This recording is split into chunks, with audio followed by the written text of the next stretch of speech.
Hello दोस्तों, intermediate भौतिकी भाग 2 हम आपको पढ़ा रहे हैं, जिसमें मेरा चल रहा है चैप्टर नंबर 1।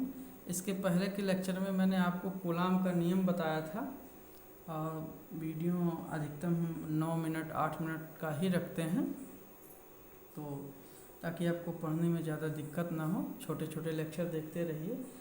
न्यूमेरिकल पहलू पे ज़्यादा ध्यान नहीं देना है, ये मेरा बेस चैप्टर है, इसलिए हम आपको बता रहे हैं इसमें सिर्फ कुछ सैद्धांतिक पहलू। तो इसके पहले वाले वीडियो में आपको कूलाम का नियम मिलेगा और उससे संबंधित कुछ बातें अभी और शेष रह गई हैं। तो यहाँ मुझे बताना है कि आपका ये कूलाम नियम का इम्पोर्टेंस क्या होता है। चलिए देखते हैं कूलाम नियम का महत्व। कूलाम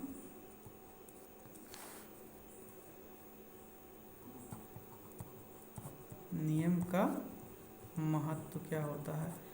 इम्पोर्टेंस, इम्पोर्टेंस उसे कहते हैं, महत्व किसका होता है हमारी ज़िंदगी में, जो दैनिक जीवन में मेरे लिए आता हो। चूँकि मैं विज्ञान पढ़ रहा हूँ, तो विज्ञान में भी अगर कूलाम का नियम बहुत सारी जगहों पर लग जाए तो उसका एक अपना महत्व बन जाता है।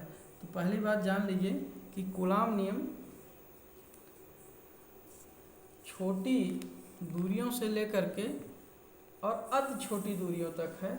मीन्स इसका सीधा सा अर्थ ये है कि ये परमाणविक, मीन्स दो परमाणुओं के बीच तो कूलाम का नियम लागू ही होता है, ये नाभिक में भी लागू होता है। कहाँ पर? नाभिक। तो नाभिक और परमाणविक दो शब्द हैं, थोड़ा राइटिंग पे मत ध्यान देना, ये परमाणविक लिखा है। तो दो परमाणुओं के बीच जो निकटतम डिस्टेंस है वो 10⁻⁻11 मीटर है, और नाविकों के बीच जो निकटतम डिस्टेंस आता है 10⁻⁻15 मीटर है। मीन्स कूलाम का नियम बहुत अति सूक्ष्म दूरियों तक लागू होता है। दूसरी सबसे बड़ी बात ये होती है कि ये अन्य बलों की व्याख्या करने में भी बहुत उपयोगी होता है। जैसे आपका आता है श्यान बल। श्यान बल, ये श्यान बल कहाँ लगता है याद कीजिए, अभी हम बता रहे हैं तब तक को। और पृष्ठ तनाव बल, नेक्स्ट आता है आपका घर्षण बल। घर्षण बल, यानी इन सब बलों की व्याख्या हम कैसे कर सकते हैं? कूलाम नियम की सहायता से कर सकते हैं। तो हुआ ना इसका इम्पोर्टेंस। श्यान बल क्या होता है? श्यान बल भी एक प्रकार का घर्षण बल है। जब दरों का फ्लो होता है तो दरों में परत बन जाता है और ये परतें एक दूसरे को गति का विरोध करती हैं। इन परतों के बीच जो फोर्स लगता है उसे हम श्यान बल कहते हैं। तो श्यान बल, पृष्ठ तनाव बल, घर्षण बल, इन सब बलों की व्याख्या हम कूलाम के नियम की सहायता से बड़े आसानी से कर सकते हैं।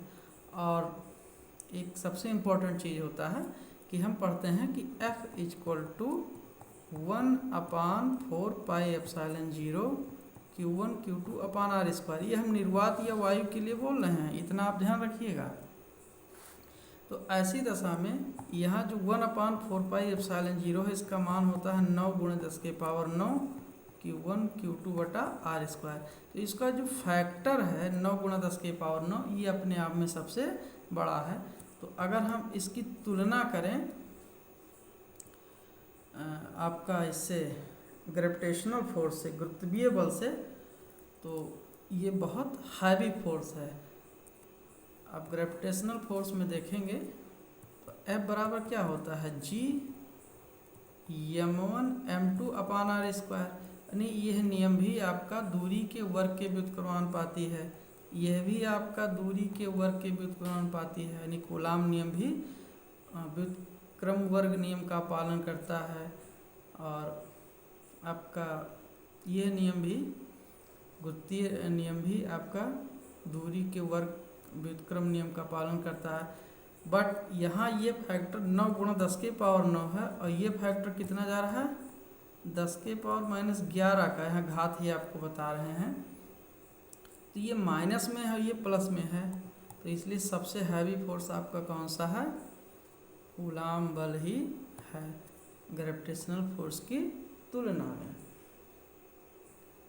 और हाँ, एक बात और जान लीजिए जो मैंने नहीं बताया, यहाँ पर एप्सिलॉन जीरो को बोलते हैं निर्वात की वैद्युतशीलता। क्या बोलते हैं? निर्वात की वैद्युतशीलता। तो ये भी आप लोग जानते रहिएगा, काफ़ी बच्चे जानते हैं।